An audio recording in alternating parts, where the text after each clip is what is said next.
Очистка сточных вод, мониторинг загрязнения промышленного Заполярья с помощью спутника и влияние недропользователей на водоемы национального парка Югы-2 в центре внимания биологов региона. Всероссийская молодежная научная конференция, которая открылась сегодня в столице Коми, получила явно экологическую направленность. Впрочем, сегодня перспективные умы волнуют не только состояние окружающей среды, но и вопросы продолжительности жизни, онкозаболевания и влияния некоторых лекарств на живые организмы. В гущу лабораторных исследований и теоретических изысканий погрузилась Виктория Палкина. Новые экономические условия на географии Всероссийской молодежной конференции сильно не отразились. Здесь и Иркутск, и Петрозаводск, и Екатеринбург, и ведущие федеральные центры. Почти 20 научных сообществ представили свои работы в столице Коми. И все же у большинства докладчиков сыктывкарская прописка. К своему докладу сыктывкарка Ирина Стерлигова подготовилась основательно. Сегодня кандидат наук точно может сказать, чем живут озера приполярного Урала. Разобраться в их природе помогли водоросли. Исследование именно этих организмов позволило биологам понять причины поломки водозабора в Микуне и массовой гибели рыбы в Кажеме летом прошлого года. Благодаря высокоточным микроскопам справиться с практическими задачами ученым удалось быстро.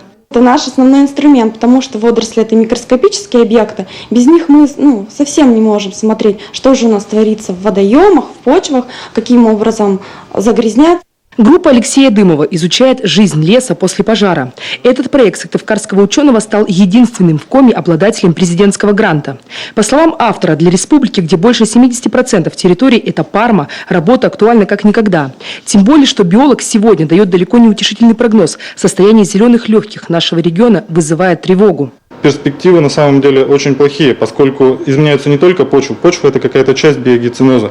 То есть изменяются и близлежащие водотоки, и состав древостоя, и ряд других показателей. Потому что те продукты горения, которые образуются в ходе пожаров, они ведь могут мигрировать в воды. Сегодня и Алексей Дымов, и его коллеги заинтересованы финансированием. В прошлом году Институту биологии удалось привлечь больше 40 миллионов рублей. В перспективные проекты ученых вкладывались не только российские, но и зарубежные инвесторы. При Институте биологии создан инновационный центр, который очень активно сотрудничает с программой «Умник» и помогает молодым начинающим исследователям, которые хотят заняться внедрением результатов своих, в поиске надежных инвесторов. И все же, по словам самих молодых ученых, получить серьезный грант становится все сложнее. Одно из главных требований к соискателям – публикации не только в отечественных, но и в ведущих мировых журналах.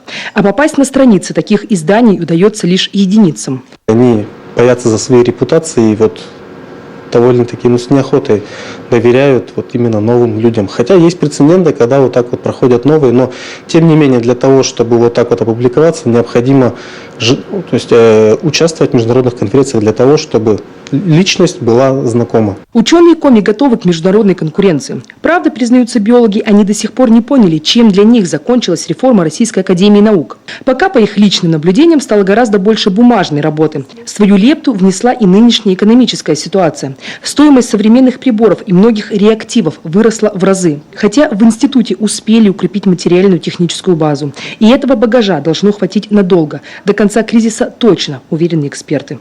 Виктория Палкина, Олег Юшков, телеканал Юрган, Сыктывкар.